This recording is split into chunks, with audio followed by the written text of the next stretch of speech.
We also watched AEW Dynamite, also August 5th, 2020. We opened with, I don't know, was it a 12-man tag? This was supposed to be a 12-man tag. Turned into a 9-man tag. Or something like that. So it's the Young Bucks and Kenny Omega and Hangman Page and FTR versus, as I wrote here, Brody Lee and Colt Cabana and other Dark Order dudes. So I don't know what numbers this match did. I guess we'll find out if the quarters are in the Observer this week, but I was told that this match did gigantic. So take that for what it's worth. And you know what it was? You know what's funny? Dude, this was like the Rhea Ripley match. The first 10 solid minutes of this match was nothing but the baby faces doing 8 million moves to the heels. Yes, correct. Okay? The Young Bucks were in there, like everybody. The baby faces were in there, even FTR. They were all there to be spot monkeys. That was like what they did for the first 10 minutes. And it did apparently a gigantic number because whatever works, works. And fans want to see this. Yes. And I'm not saying this was a bad match because this was a really very good match. Yes. But it was a lot of that stuff that you're always told is not going to work and it won't get over. Too many flips. MJF even makes fun of it in his promos. Everyone's out here doing flips and gymnastics. But you know what? That shit is getting over with this audience. And so they look at all of these quarters and all of these minute by minute, and it's like, oh, I think the Young Bucks have been in the highest rated segment like 5 straight times now. Oh. That's what these people want to see. Mm-hmm. And so they're out here, and boy, did they give it to him for 10. I'm like, it's been 10 minutes here. They're still beating the shit out of the Dark Order. We're still on the shine, yes. And finally, FTR, they do the knee injury for Dax. He gets carted out. His partner goes with him, and Hangman goes with him. Yeah, like half the team. It's not like it's a head injury. They're worried about his long-term health. He screwed up his knee. That sucks. But you don't need half the team to take him to the back. Well, Vinny, I don't know where this is going to go, okay? That's true. But this was absolutely done for a reason. Mm-hmm. And when they left, it was a 6-on-3 for a while, disadvantage, which is when the heels took over. Yes. Hangman came back, but guess what? It's still 6-on-4. Yeah. And at the end of the day, the Dark Order beat the dream team of babyface tag teams. Yes. Why? Because FTR wasn't there. Pretty much. I don't think that this was in any way a coincidence. No. AEW is long past earning the benefit of the doubt of when there's a surprising finish, it happens for a reason. There's almost always a bigger picture in mind. So this was a very, very good match. And what I liked about this is we see a lot of matches on NXT and Dynamite. There's one coming up here shortly we're going to talk about, but it's several minutes of guys doing very cool moves, but at the same time, nothing happens. None of it feels important or memorable. It's just people taking turns doing stunts. Stuff happened in this match. It took a while. The first 10 minutes was just stuff. Then FTR does the demolition elbow. Dax apparently screws up his knee. And Cash, of course, is very concerned. He helps him to the back. Page is their drinking buddy. He also helps to the back, and they disappear. Well, if FTR never came back, either one of them. Page is gone for a long time. Now it's 6-on-3. So now something has happened. It's a transition point, and so the heels take over, and they win the next 8 minutes or so. Page does return, runs wild, just looks awesome. But there's a point when most of the Dark Order crew is on the floor. Page climbs the rope to do a moonsault onto them, and Brody Lee is on the apron. Clearly, he's going to stop this move, but instead he stops and he just watches. He watches Page dive out onto all his cronies, and then Brody and Page have a long stare down. This is going to lead somewhere. Page demands Brody come in. Brody does. They go at it for a while. Eventually, there's a big group comeback. They go for the buckshot by Page. He flips into the ring for the lariat. Brody ducks the lariat. Page would have hit Omega, but somebody tripped him and pulled him down. And then Page turns around, and Brody Lee does a discus lariat and removes the head of Adam Page. He's dead now. His head's off. It's gone. And Brody pinned him. This match ruled. So I made fun of the term spot monkey earlier and talked about how the first 10 minutes was nothing but moves, which it was. Absolutely. But this match, everything that they did made sense. Mm-hmm. I mean, dude, it's your 3 best babyface tag teams versus the Dark Order. No shit, the Dark Order can't do anything until 3 of those guys disappear. Yes. Now the odds are uneven. Hangman returns, but guess what? He's been in the back. He's fresh. So he runs wild for a while. Absolutely, yeah. But they're still outnumbered. My only complaint, and I must talk about this because I bitch when they do this anywhere else. The spot they did at the end where Hangman tried the buckshot, Brody ducked, Hangman would have hit Omega, but Omega got yanked out of the... It was beautiful. But you know what? They showed a replay from another angle, and Hangman was like 10 feet from Omega. Oops. He would not have hit him. He was nowhere close. And the funny thing is, the show was taped. I was like, why did you show that angle? This was like the spot of the year, and then you showed me an angle that revealed that, in fact, it wasn't as great as I thought. But other than that, this match was outstanding. And we're left with so many question marks in a good way. I have questions that I want answered, and I can't wait till further episodes when they get answered. Is this FTR injury legit? Was this something they did to screw with the Bucks and Omega and Page? Is there something going on between Hangman Page and Brody Lee? Is Brody Lee going to start to recruit this guy? And of course, Page and Omega have an ongoing thing going, that split being teased for a long time now. So just fantastic storytelling stuff and beautiful professional wrestling. And then here's the other key to this. We didn't even talk about this yet. This match ends. They go to the first commercial break of the show. It's been 20 minutes. Are you trying to tell me that you can do a wrestling show without doing commercials, like in the middle of the fucking heat, or In before long there's matches, a heat, or apparently. Christ? I don't know if they had to. I don't time commercial breaks. I mean, it seems like usually there's a commercial break every 10 minutes in any TV show. I don't know if they got special permission from TNT to not do one in the beginning and let them do 2 back-to-back segments straight without a break, but it was nice. It was really, really nice. You know, I don't want to nitpick here, but I do got to mention this because I just fucking hate the way WWE does commercials. Rhea beat up Dakota for 9 fucking straight minutes. They go to commercial, and they come back, and Dakota has the heat. And I was Yes. like, how? Something. How in the fuck did she possibly get the heat? Yes. And the heat only lasts like 10 seconds, and Rhea gets back in control. But I'm like, how? It's So the first important thing of the match, and you didn't show it. to their credit, they showed a replay, and she got the heat by sending Rhea headfirst into the buckle. Which, first off, I was like, horseshit. That's bullshit. But anyway, so my larger point is, then later, when Dakota needs to cut her off for a near fall, she cut her off by sending her headfirst into the buckle. I was like, the same spot? You couldn't come up with anything else? But aside from that, as I noted earlier, I loved that match. I thought it was very good. The best friends arrive in Sue's van, which is Trent's mom, right? Yes. I have it written down here somewhere. I can't find it now.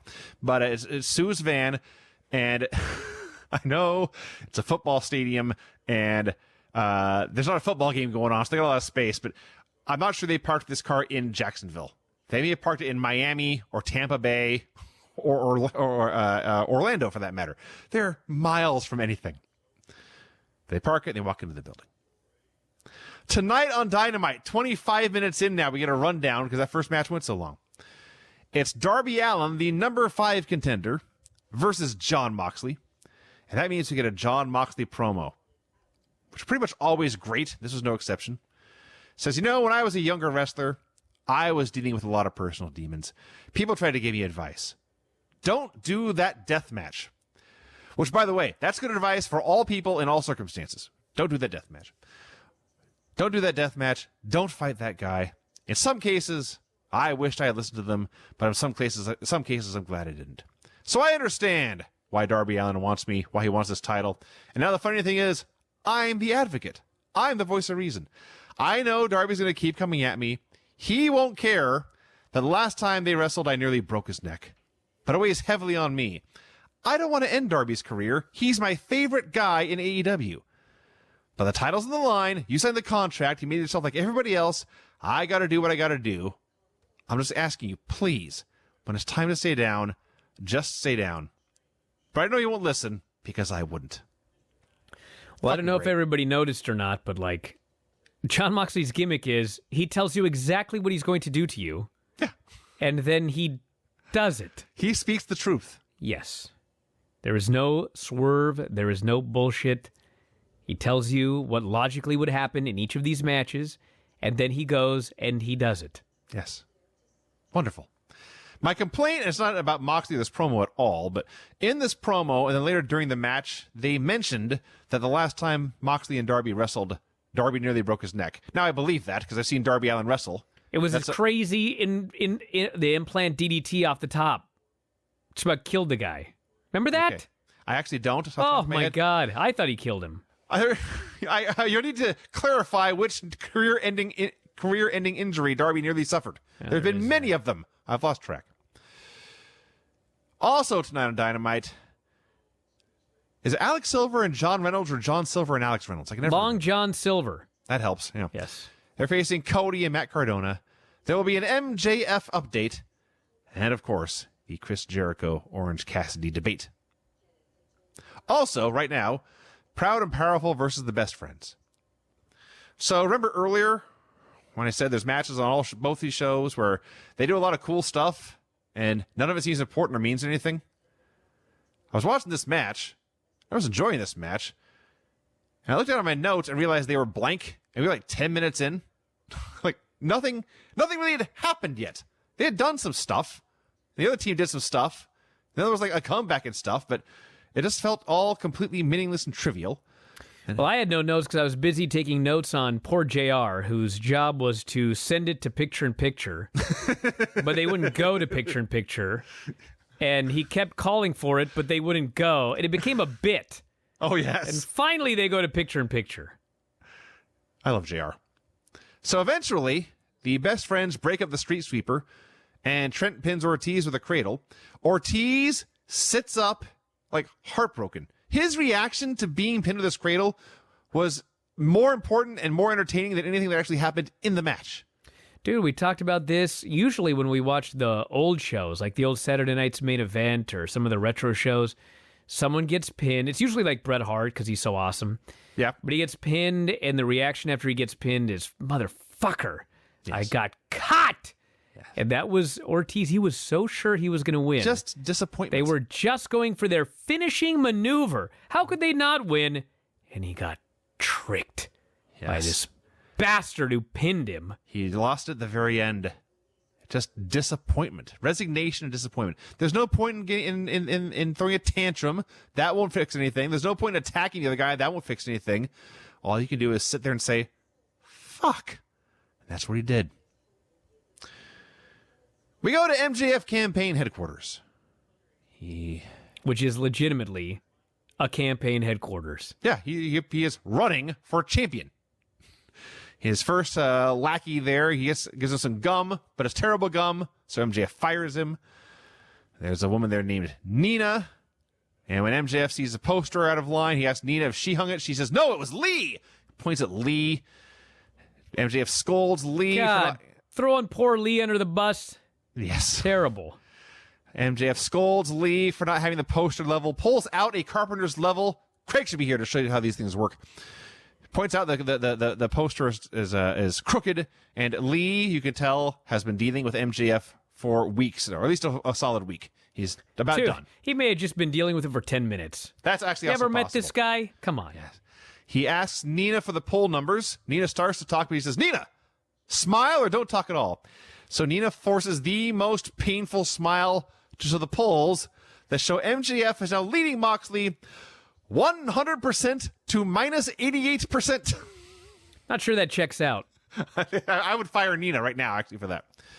He reminds everyone the campaign does not end until the belt's around his waist. Why?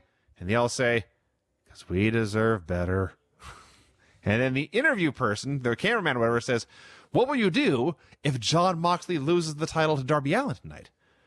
And MJF says, oh, the 125-pound emo kid, what if he wins? Yeah, that would suck to have to wrestle him for the world title. And I think the big catchphrase was a little MJ. Oh, no, that's his last line. It would suck to have to wrestle him for the world title as sarcastically as possible. And then that's over, and they go back to the announcers, and Tony Schiavone says, a little MJF goes a long way. Truer words have never been spoken. You know, I think, I don't know how they do it, but something needs to be done with this "we deserve better." Like, he's humiliating his campaign crew for weeks and weeks, and finally they just all snap and turn on him and humiliate him and scream, we deserve better, and they storm out. Yeah. Something. That needs to happen on the Go Home show. Yes. And then I'm assuming that MJF is not going to beat Jon Moxley for the world title at All Out. Well, I hope Lee doesn't cost him the win. Lee or Nina may get involved, who's to say? But the All Out aftermath, I'm already looking forward to MJF coping with his stunning defeat. What I like about this is there's no subtlety. MJF wants to face the 120-pound emo kid. Absolutely. Not Jon Moxley. Mm-hmm. And at the end of the show, when Jon Moxley beats 120-pound emo kid, there is no subtlety. No. He pitches a fit and storms off. He's so mad. This is really easy if you don't overthink it. That's what I've heard. I need a shirt that says that. But you could make one and sell it. Matt Hardy comes out for a promo. Good point. Matt Hardy comes out for a promo, and he is just being Matt Hardy. I believe he called himself Stronger Than Death Matt Hardy, whichever Matt Hardy you want to keep track of here. He says when he came to AEW, he thought maybe he could be an attraction. He could introduce the AEW to the multiverse of his career, all his personas. But he listens to the audience. AEW listens to the audience. The majority of the audience, the millions that watch every single week, they want to see me focus on being me. Okay, I don't think that's true. Maybe you know better than I do, but I would bet they want to see you being broken Matt. So he says, on screen, off screen, he still wants to give back. He wants to help Private Party. They remind him of the young Hardy Boys. He wants to help them out. He also tried to help Sammy Guevara to get him out from under Jericho's control, but Sammy didn't take his advice. Sammy gave him the middle finger to the face.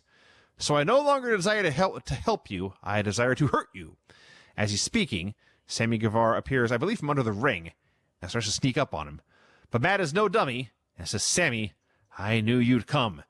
And they have a giant brawl. And they are fighting here, they are fighting there for several minutes.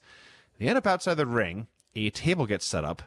Matt sets up a table, but unfortunately for him, Sammy cuts him off and throws his head into the steel post.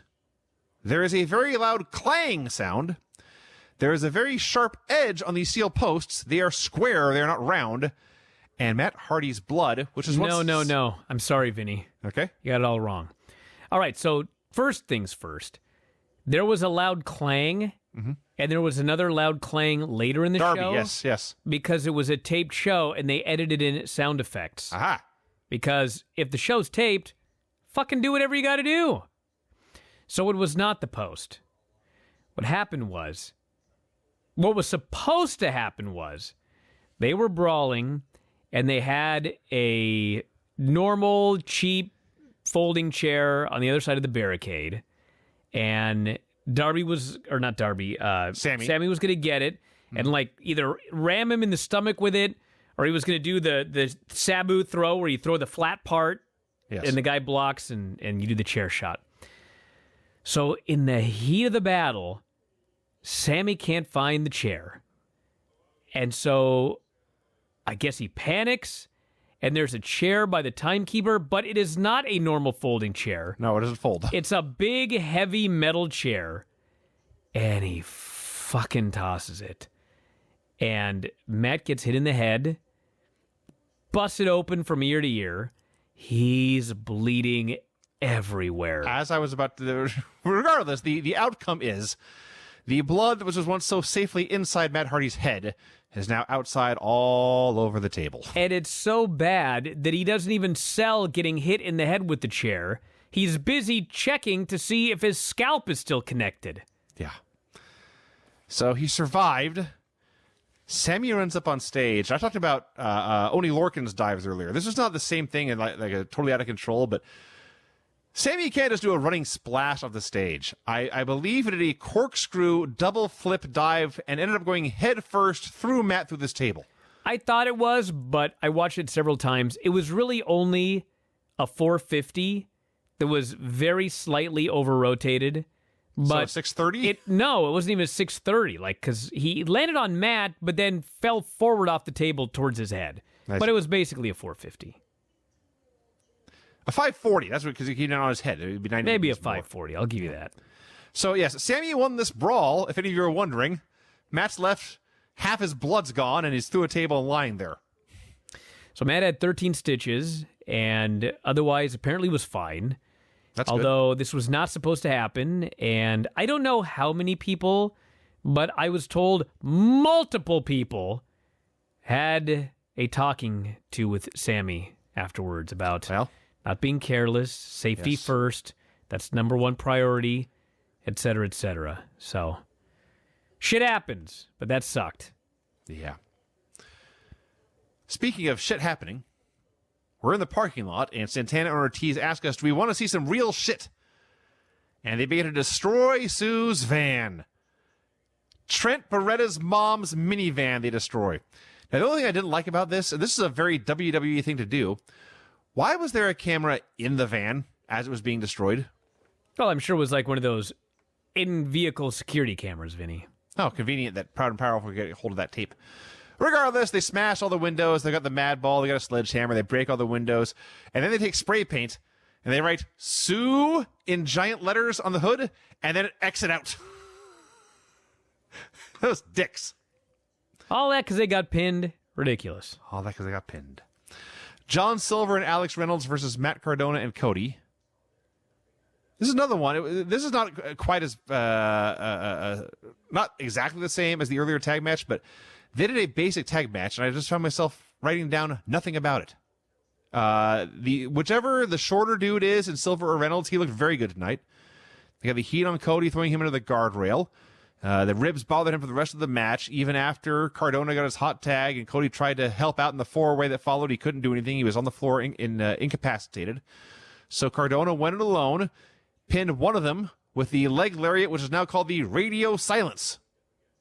And I will say this.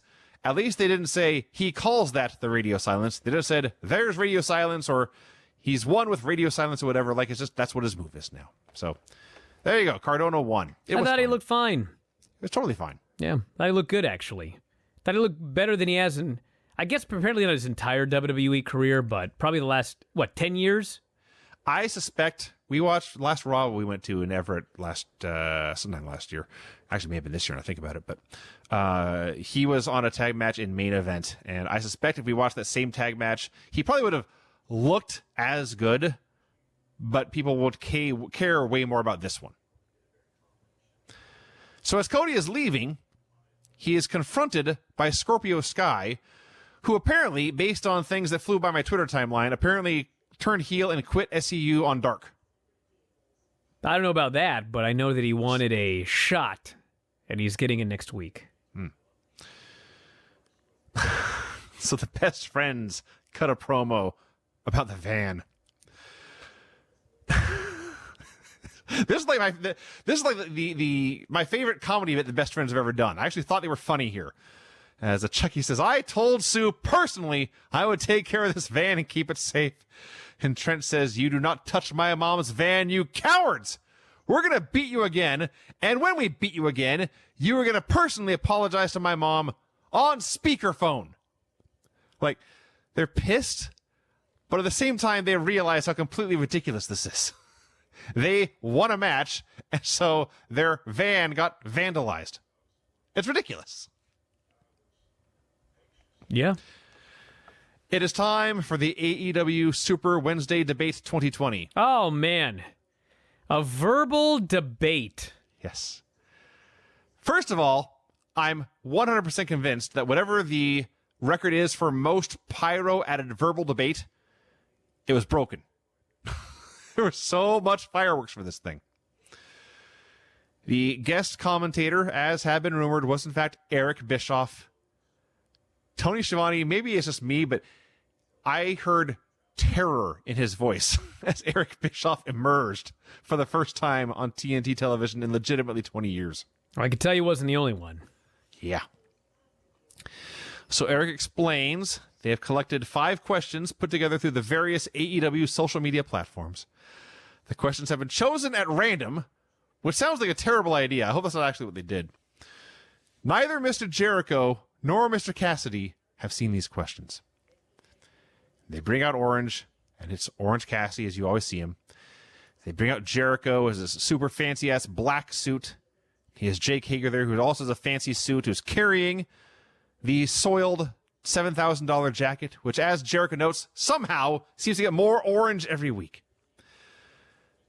Jericho coming out quickly but politely shaking Bischoff's hand and moving on. That moment was greatly, greatly, greatly undersold by the announcers. But the debate begins. First question, as Eric reads it just like this, why does Chris Jericho and Orange Cassidy hate each other so much? So the gimmick, of course, is, for most of these questions, Jericho does all the talking, and Orange, being Orange Cassidy, has nothing to say. So Jericho makes fun of Orange's jacket and the shabby way he is dressed for this debate. So Orange puts on a clip-on tie and his t-shirt. And Jericho says, that's what I hate about you. You're a joke. Everyone thinks you're a joke. Critics do, historians do, and so do I. You're just a ginger jackass who plays pocket pool on a weekly basis. And I am finished with my statement. Orange is turned to rebut. He has nothing to say. Next question is, who is the better wrestler and who is the biggest star, Chris Jericho or Orange Cassidy? Who is the bigger star? Hello? Jericho's reaction was exactly like yours. Like, who could have asked the stupider question than that one? That would have said, it'd be hard to top that for stupider. So Jericho lists all his... Not even a word. What? Stupider? It is now. I made it a word. There's no better word to describe this question than stupider. Me making up a word like stupider is less stupid than asking who's the bigger star, Chris Jericho or Orange Cassidy. So Jericho laughs it off, much like you do, much like you have done, and he talks about all his credentials and championships he's won all over the world. The only title you have ever had, Orange Cassidy, is biggest slacker in your high school yearbook. And if I had gone to high school with you, I'd have kicked your ass, given you a wedgie, and taken your girl. You're a nerd. That's actually what he said. You're a nerd. I'm standing here in a $10,000 suit. You're in a denim jacket that smells like old salami, Jacquard Noir, and batteries. Holy smokes, I just realized Orange Cassidy has 115.7 thousand followers. I have 115.1 thousand followers. Well, he is a bigger star than you. He is a mildly bigger star than me, but in no universe is he a bigger star than Chris Jericho. Who asked that question? It was not revealed. This sounds like something from Granny's Facebook. It actually does. Is that where these questions came from? I hadn't thought of that, but that would totally make sense. So Jericho finishes burying Orange Cassidy. He turns to him and says, "You make me sick, Eric." It's just the most awesome, subtle thing that Jericho did there. I like we got another Drakkar reference. They're never not funny, are they? No. The third question. Global sea levels have been rising over the past century. What are your thoughts on this very serious global situation? Jericho says this is irrelevant, starts to demand a new question, but Orange has something to say. And Orange... First he makes a sound. Bleh. I guess it was a throat clearing. I guess. I think if an actual Orange tried to speak, it would sound like this. So Orange then makes a pro-environmental statement about how sea levels are rising. They're causing danger to coastal communities, including 8 of the world's 10 largest cities. He goes on for like a minute about the dangers of rising ocean levels, and then it says, "Thank you." And he puts the mic down. The wrestlers in the crowd lost their shit at this answer. His delivery. I thought this was so clever because they're trying to attract the young millennial audience. And the first question Orange bothers to answer is about the dangers of Yes. rising sea levels and global warming. I was like, these fucking people are brilliant. Absolutely. Absolutely. There's more important things going on than a jacket. The fourth question. Why is Orange Cassidy so popular? And then again, as you noted, these people are brilliant. Jericho says he's popular because he's the epitome of everything wrong with wrestling today. He's like every smart mark in this arena and watching at home. He's a pimple on the ass of pro wrestling, but next week I'm going to pop you, and you'll have to give me $7,000 for a new jacket. Lazy, entitled, overbearing. Yes. I'm You're not gonna sure I leave- would say that Orange Cassidy is overbearing. That one I might disagree with. Jericho is he it was the people that Orange represents are overbearing. I see. Well, that's true. So the people who Orange represents are the people who, because it's 2020 and they've got a college degree and hundreds of $1,000s in debt, the only job they can get is at the mall serving juice. Those are the people who Orange Cassidy represents. And Jericho says, you'll be back at the mall serving Jamba Juice. Make me my blueberry smoothie with extra protein and pumpkin seeds, and I won't leave you a tip. And every person in retail says, I am cheering for Orange Cassidy now. Fifth question. Why does this rematch mean so much to both of you? And I've said this since the moment I laid eyes on Orange Cassidy for the first time. This dude is one of the smartest people I have ever seen in pro wrestling. Because he can he's a hell of a wrestler, obviously, but he gets way more out of it by doing very, very little almost all the time. He got a very, very, very, very good promo on Jericho here, but it meant so much more because I never heard or barely heard him speak in the past year. When Jericho starts to talk and Orange takes the mic and just says, Chris, shut up. And even Jericho's flabbergasted because Orange never speaks. And Orange cuts his promo. You scheduled a debate against a guy that doesn't talk. Pretty smart, trying to embarrass me, but I'm not embarrassed because I don't care. I care about next week. I care about that match. It's the biggest match of my life, and it's the biggest match of your life too, Chris. Because can you imagine, what if Chris Jericho, the champion, what if he loses to the guy that puts his hands in his pockets? He removes his Ray-Bans and says, look into my eyes. Look at the man that is going to embarrass you. Look at the man that is going to beat you. He puts his glasses back on. Jericho's taken aback. Orange has finally spoke. The crowd's going crazy. And then Eric Bischoff says, well, as the moderator, I have come to the decision that the winner of the debate is Orange Cassidy. Mr. Cassidy. Excuse me, Mr. Cassidy, yes. Jericho is outraged. How could that be? And Eric says, I'm sorry, that global warming thing got me. Jericho loses his mind. I haven't lied to you for 22 years, Bischoff. Eric says, it's been 24. I know exactly how you feel about me. So Jericho vows to beat Orange Cassidy next week and says, in fact, I'm going to beat you right now. Get him, Jake. Awesome. Like a good proper heel. He sends his heavy in. So Jake sideswipes Orange. They double team and they beat him up. They lay him out with a Judas effect. He's left icy glaze, unconscious on the mat. Bischoff makes his exit. Eric Bischoff was awesome on the show. He was great in this role. If they want to have Eric Bischoff back for one annual debate, that's fine with me. This was a one and done, but Yeah. things can always happen in the future. This can always happen. And Jericho was awesome. Hager was awesome in what he was asked to do. Bischoff was awesome. Orange Cassidy was ungodly awesome here. This segment was amazing. This is the best debate I've ever seen in wrestling. That's probably true. Oh, fuck. Are you kidding me, Vinny? Has there ever been another good debate ever? I doubt it. I mean, very we much make doubt it. fun of these fucking things because, like, next week, a verbal debate. Yes. And it's always some shitty debate, and they say some shit, and they get in a fight. It sucks. This was... You know what I like about this, too, is they used to do this back before Vince lost his mind, but, you know, it's an election year. So, Yeah. like, that's their theme leading into the election. Well, we're going to have a debate, and... You know, all this other stuff. There was something else he did on the show that was some sort of... MJF. MJF, Campaign, yeah. So, you know, they're just, you know, there's a real world out there, everybody. AEW exists on fucking planet Earth, Yes. in this universe, in this solar system, in this fucking city. So, like, you're a normal person, you're watching a bunch of other, you know, maybe they're superstars, but they're people living on the planet in an election year. So, anyway, I thought it was great. by far the best verbal debate ever. Probably a low bar, but Well, it we was. just established that. Well, Yes. put it this way. I figured it's Chris Jericho and it's Orange Cassidy and, Bischoff. Bischoff in a position of power is a disaster, but as a TV character, Yes. he's always done a good job. I thought this was going to be good, but it was like 10 times better than I expected. Yeah. So I think the match next week is going to be gigantic. Yep. I mean, I can't wait. 900,000 people this week and the stuff they're building up for next week. I'm not going to sit here and say I think they're going to break 1 million, but I they will could. say if they did break 1 million, I wouldn't be surprised. Yeah. They've done a hell of a job building up this show.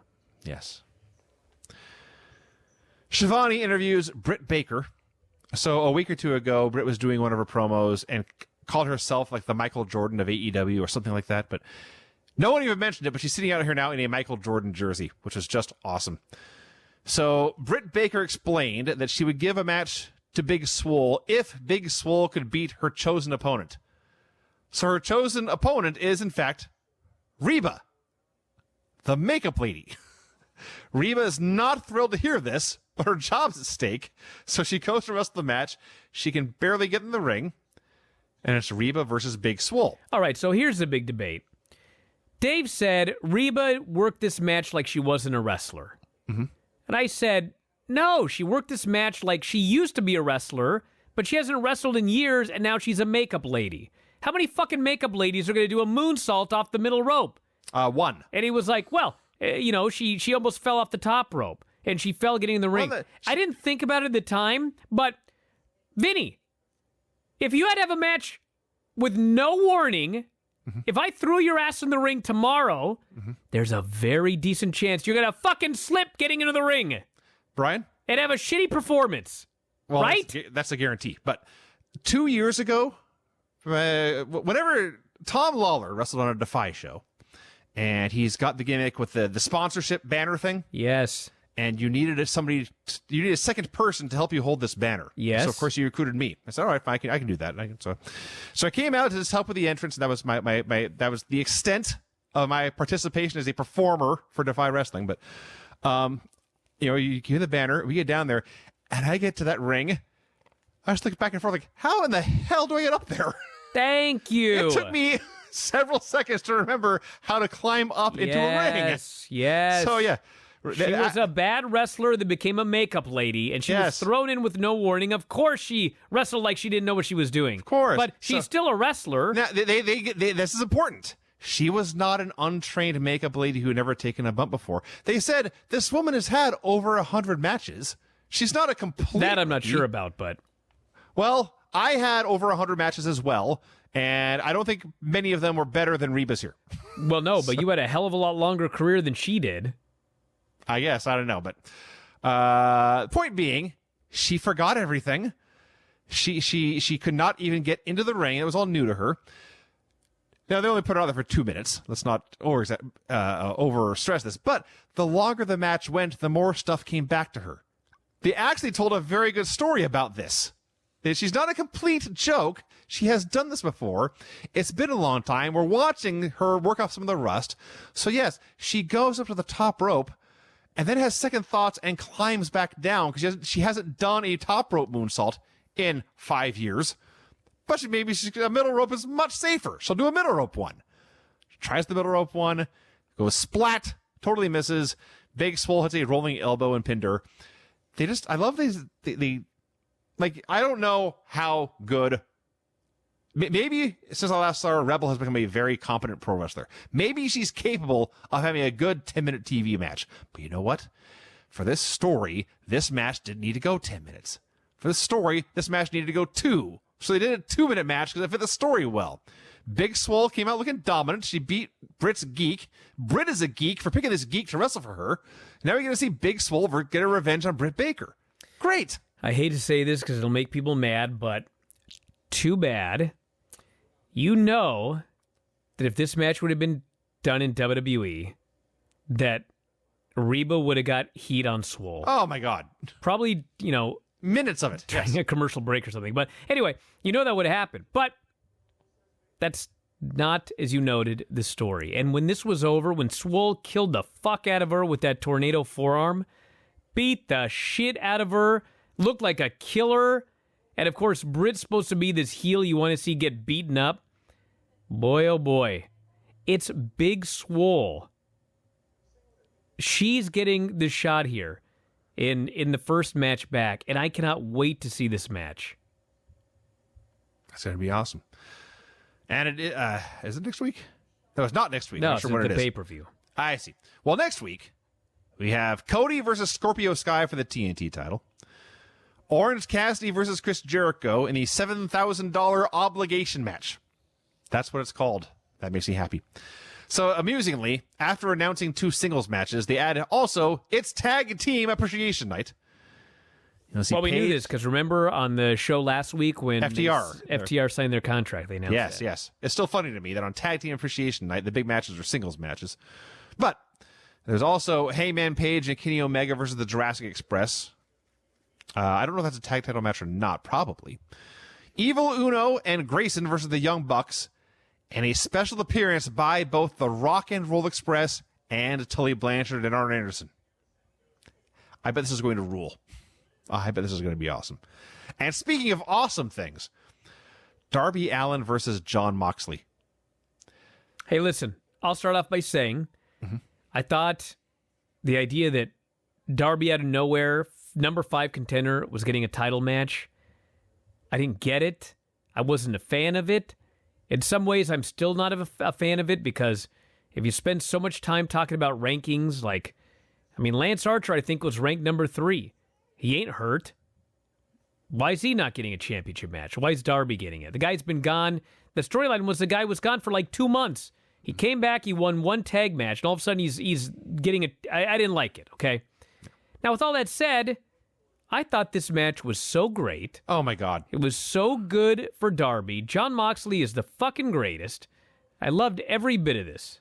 Remember earlier when I talked about the Best Friends match and how they did 10 minutes of cool stuff, but I didn't write any of it down because none of it seemed important? This is the polar opposite of that.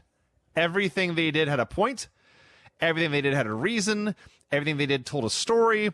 Everything they did fit in just with what they were doing out there. It was a beautiful thing to behold. So Darby comes out. He's got the mask that's it's Moxley's face with an eye poked out so you can see. And Moxley comes out and does his entrance. But Moxley is reluctant about this whole deal. He likes Darby Allin a lot. Darby Allin is, I believe this, his favorite guy in AEW. He does not want to hurt this guy. But Darby, as Jon Moxley said, doesn't care about any of that. He wants this title, and he's too he's got, what did Moxley say? He's got his own personal demons that won't let him listen to the advice, not take this fight right now. So every time Moxley's trying to take it easy on the kid or go gentle on him or whatever, Darby gets pissed off at being condescended to. He slaps Moxley across the face. Moxley gets pissed and either punches him right in the mouth or clotheslines his head off. And it's just a great story. But Darby's also out of his mind, so he just keeps diving on Moxley over and over and over again. My favorite was before the break. Moxley's out on the ramp, and the stage takes place. They got the 2 entrance sides. They meet in the middle, and then there's a brief little ramp that comes out. It's at ring level. So Moxley's sitting on the ramp. He may as well be sitting on the mat. And he's sitting there, and Darby just running about 500 miles an hour and does a tope through the ropes and just splats on him. Just wiped him out. It was awesome. There's more topes and dives after the break because he's tiny, and that's his best bet is just throw his body around, use everything from his toes to his head as a weapon. That's his best bet to beat almost anyone. So there's a big avalanche German suplex. And Darby was flying, flips all the way over, lands almost on his feet, and Moxley takes a big giant back bump, so both guys are down. And Wardlow comes out and takes the referee, which gives MJF a chance to hit the ring, lay out Moxley with a belt shot. Now Moxley's bleeding everywhere. Darby comes to, and he's just suplexed, so he was down for a long time. He gets up. He doesn't know about this belt shot or why Moxley's bleeding everywhere, but fuck, this is his chance. He runs to the top rope as fast as he can. He hits the coffin drop with all his might, and he gets a 2.9. And this was heartbreak. When we talked about Ortiz as being disappointed, this was a tragedy playing out before Darby. He thought he was the world heavyweight champion. But you know what? There's still a match to win. So he just goes crazy more. He's flipping over here, running over, moving as fast as he can, flying around Moxley, trying to keep him off balance. Because again, this is his best shot to win, is to fly around so Moxley can't get a hold of him. There's at one point where I think he was trying to do a running back elbow, almost basically a Judas effect, but the effect was he did a running shoot reverse headbutt, where they bonked heads hard, because he's not content with scrambling his own brain, he must scramble everyone else's as well. He tries the coffin drop a second time, but Moxley catches him in a body scissors for a sleeper. He's pleading with his kid, please go to sleep, go to sleep, go to sleep. And boy, do I know that feeling. Have you tried? I won't even joke about that. Darby does not go to sleep, so Moxley grabs him, hits a gotch pile driver. Darby barely kicks out of that. Moxley is beside himself. He does not want to hurt this kid anymore. He goes to the corner, drops to his knees. Jon Moxley then prays to the Lord to forgive him for what he's about to do.